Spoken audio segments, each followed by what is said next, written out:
لبيك اللهم لبيك لبيك لا شريك لك لبيك إن الحمد والنعمة لك والملك لا شريك لك. بسم اللہ الرحمن الرحیم۔ السلام علیکم ورحمۃ اللہ وبرکاتہ۔ خوش آمدید ہمارے پیارے ننھے خلیفہ ساتھیوں۔ امید ہے کہ آپ سب ایمان، صحت اور تقوی کی بہترین حالت میں ہوں گے انشاءاللہ۔ کیا آپ جانتے ہیں کہ اس شخص سے کس کا دین بہتر ہو سکتا ہے جس نے اللہ کے سامنے اپنا سر تسلیم خم کر دیا ہو، وہ نیکوکار بھی ہو اور یکسو ہو جانے والے ابراہیم کے طریقے کی پیروی کر رہا ہو، ان ابراہیم علیہ السلام کی جنہیں اللہ رب العزت نے اپنا مخلص دوست اور خلیل بنا لیا تھا؟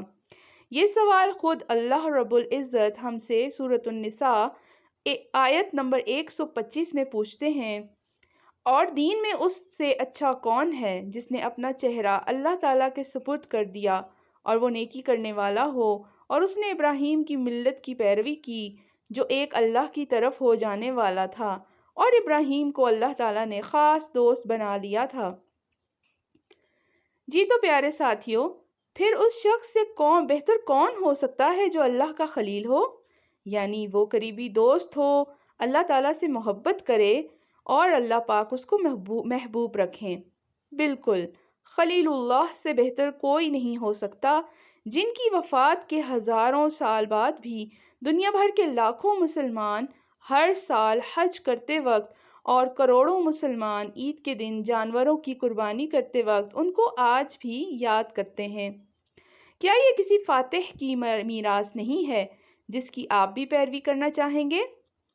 آئیں پیارے خلیفہ قرآن سے ابراہیم علیہ السلام کی زندگی کی پہیلیاں اٹھاتے ہوئے ہمارے اس انوکھے سفر پر ہمارے ساتھ چلیں۔ سورۃ الانعام کی آیات میں اللہ تعالیٰ فرماتے ہیں، ارشاد باری تعالیٰ ہے، اور جب ابراہیم نے اپنے باپ آزر سے کہا، کیا تم بتوں کو معبود بناتے ہو؟ بلا شبہ میں تمہیں اور تمہاری قوم کو کھلی گمراہی میں دیکھتا ہوں۔ اور ابراہیم کو اسی طرح ہم آسمانوں اور زمینوں کی عظیم سلطنت دکھاتے تھے تاکہ وہ کامل یقین کرنے والوں میں سے ہو جائیں۔ چنانچہ جب ان پر رات چھا گئی تو اس نے ایک تارا دیکھا، اس نے کہا یہ میرا رب ہے۔ پھر جب وہ ڈوب گیا تو اس نے کہا میں ڈوب جانے والوں سے محبت نہیں رکھتا۔ چنانچہ جب اس نے جگمگاتا ہوا چاند دیکھا تو کہا یہ میرا رب ہے۔ تو پھر جب وہ ڈوب گیا تو اس نے کہا اگر یقیناً میرے رب نے میری رہنمائی نہ کی تو میں گمراہ لوگوں میں سے ہو جاؤں گا۔ پھر جب اس نے چمکتا ہوا سورج دیکھا تو کہا یہ میرا رب ہے، یہ سب سے بڑا ہے۔ تو پھر جب وہ ڈوب گیا تو اس نے کہا اے میری قوم، میں ان سب سے بے تعلق ہوں جو تم شریک بناتے ہو۔ یقیناً میں نے اس کی طرف منہ کر لیا جس نے آسمانوں اور زمین کو پیدا کیا یکسو ہو کر، اور میں شریک کرنے والوں میں سے نہیں ہوں۔ اور اس کی قوم نے اس سے جھگڑا کیا، اس نے کہا کیا تم اللہ کے بارے میں مجھ سے جھگڑا کرتے ہو؟ حالانکہ اس نے مجھے ہدایت دی ہے اور میں اس سے نہیں ڈرتا جن کو تم اللہ کا شریک بناتے ہو، مگر یہ کہ میرا رب ہی کچھ چاہے۔ میرے رب نے ہر چیز کا علم سے احاطہ کر رکھا ہے، تو کیا تم نصیحت قبول نہیں کرتے؟ اللہ کے یہ معجزاتی الفاظ ہمیں 1700 قبل مسیح میں عراق کے قریب اڑ کے علاقے میں لے جاتے ہیں جہاں پر ایک نوجوان جو اپنے ارد گرد کائنات کی تخلیق میں تجسس کی وجہ سے یہ سوالات پوچھ رہا تھا۔ سورج کو کس نے بنایا؟ چاند کس نے بنایا؟ سیارے کس نے بنائے؟ کیا آپ کے ذہن میں کبھی ایسے سوالات آتے ہیں؟ میں کہاں سے آیا ہوں؟ میں یہاں کیوں ہوں؟ میں کہاں جا رہا ہوں؟ یہ ہمارے فطرت کے قریب سوالات ہیں، اور ان کے ذریعے اللہ سبحانہ و تعالی ہمیں اپنے آپ کو پہچاننے اور اپنی عبادت کرنے کے مقصد کی طرف رہنمائی فرماتے ہیں۔ انتہائی متجسس نوجوان ابراہیم علیہ السلام کے ساتھ بھی ایسا ہی ہوا۔ ان کا پاک دل قلب سلیم تھا، اور پورے شہر میں وہ واحد شخص تھے جنہوں نے بتوں کی پوجا کرنا قبول نہیں کیا۔ کیا آپ کو ان کے والد کا نام جس کا قرآن میں ذکر ہے معلوم ہے؟ اور کیا آپ جانتے ہیں کہ اس کا مطلب کیا ہے؟ آزر لفظ وزر سے آیا ہے جس کا مطلب ہے وزن اٹھانے والا، اس لیے کہ وہ بت بنانے کے لیے وزنی پتھر اٹھاتا تھا۔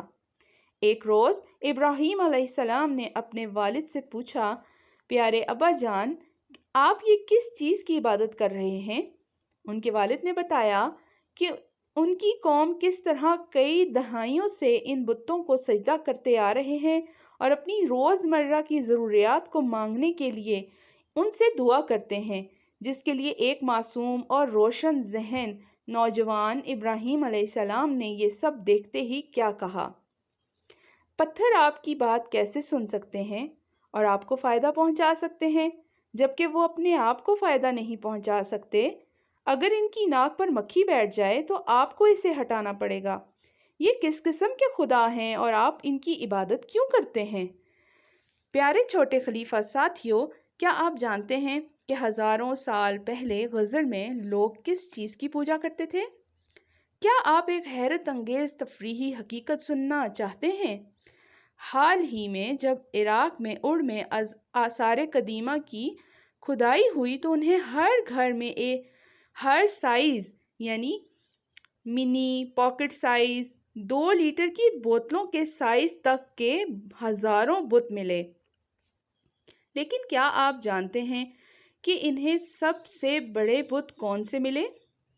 انجیل یا کوئی دوسری کتاب کسی ایسی چیز کا ذکر نہیں کرتی جس کا ذکر صرف قرآن میں ہے۔ ہم نے ابھی ان آیات میں پڑھا تھا، کسی کو یاد ہے کیا؟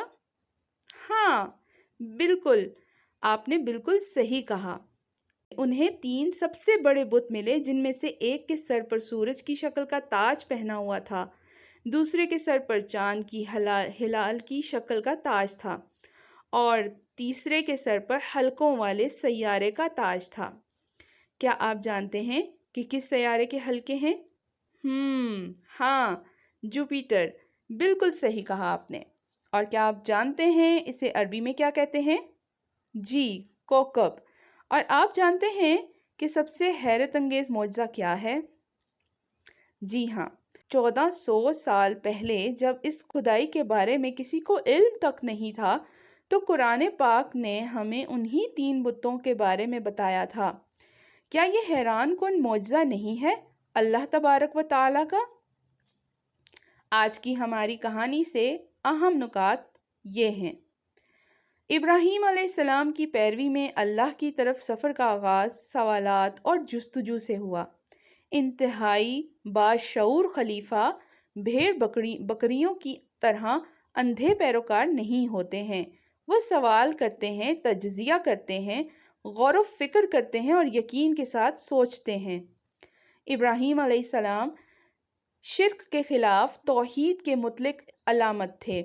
ہمیں اللہ کی ایک حقیقی معبود کے طور پر عبادت کرنی چاہیے، جو ہمیں پیدا کرتا ہے، ہماری دیکھ بھال کرتا ہے اور ہماری دعاؤں کو سنتا ہے۔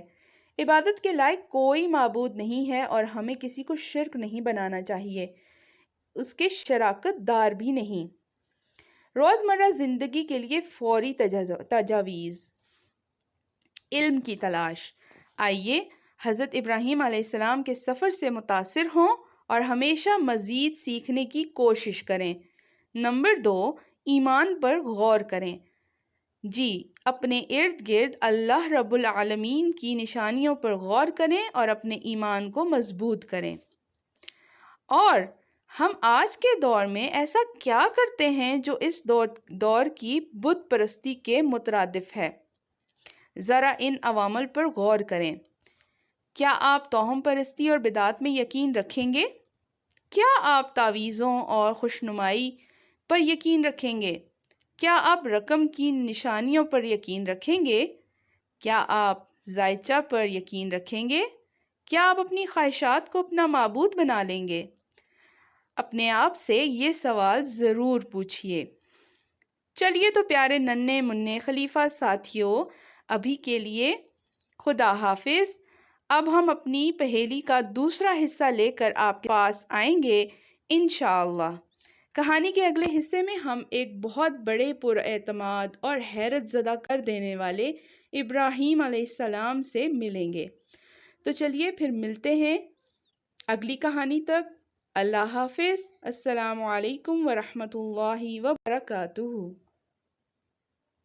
اللهم